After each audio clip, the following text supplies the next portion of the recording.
Good morning, everyone.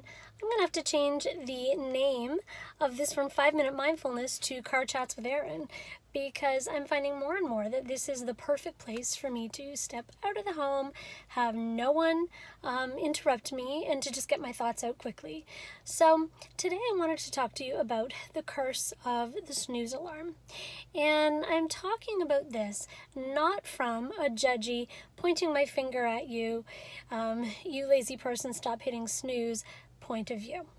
I am a person who has very happily hit snooze for most of my adult life. I have never been, prior to this last year, what you would call a morning person.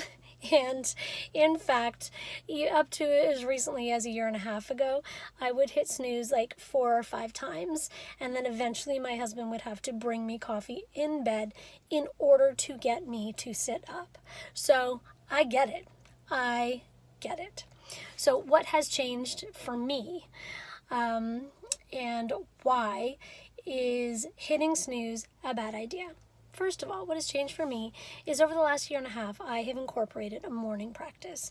And that is the topic of another blog, and that is the topic of another vlog. But every day I get up, I practice mindfulness, I do personal development reading, I do exercise, I drink water, I have my coffee, and I get my brain together so that I can handle the rest of my day. And I do all of that before the rest of my family gets up.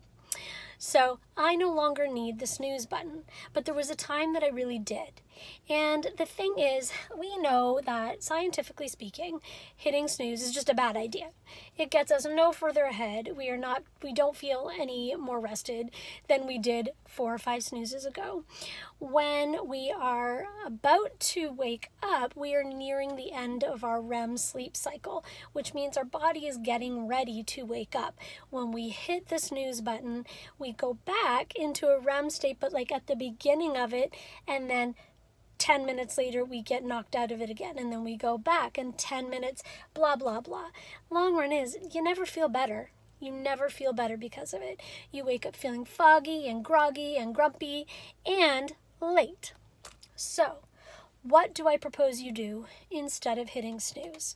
Well, there are lots of different things. Obviously, we could go to bed earlier. And I know. You say, there is no time because there's no time for me. I get it. I have been that person who, at the end of the day, the kids are in bed and you just want to watch a TV show. You just want to read a book. You just want to sit there and have a sandwich and have nobody need you for anything. It's you time. But I proffer, why are you spending the last painful moments of the day when you are so exhausted for you time? Why would you spend that exhausted, drained, leftover time, the scraps of time in your day? Why would you use that as your you time? Why not go to bed?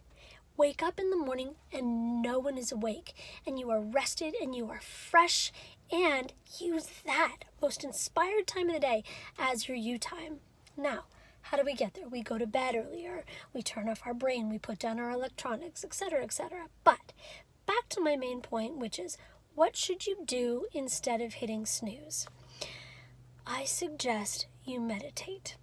And hear me out on this, because some of you are thinking already, I don't sit with my legs in lotus position, I don't I don't, take deep breaths, my mind wanders, I can't meditate. Okay, hear me out. What if we don't actually call it meditating? Think about it as this. Your alarm wakes up. Don't hit snooze. Sit up. Sit up, because you can't meditate laying down, you're going to fall back to sleep. Sit up. You can keep your eyes closed. Begin to take deep breaths. Just exist in the space in a seated position for a few minutes. Start with 2, move to 4, go to 8. Use an app. So I use the app Calm. It's affordable, it's worth the investment, and there are meditations for everything, for anxiety, for physical pain, for restlessness, for problem solving, for conflict resolution. Throw on a 10-minute meditation and begin your day like that. At the end of those 10 minutes, a little alarm goes off, just like snooze. Only you haven't gone back to sleep. You've woken your mind up. You feel refreshed. You feel focused. You feel ready to go. Swing your legs over the edge of the bed, get up, and attack your day. So, I hope that you might consider trying to substitute meditation for the snooze alarm and just see the difference it can make in how your day flows. Thank you for listening to my 5-minute mindfulness. Have a great day.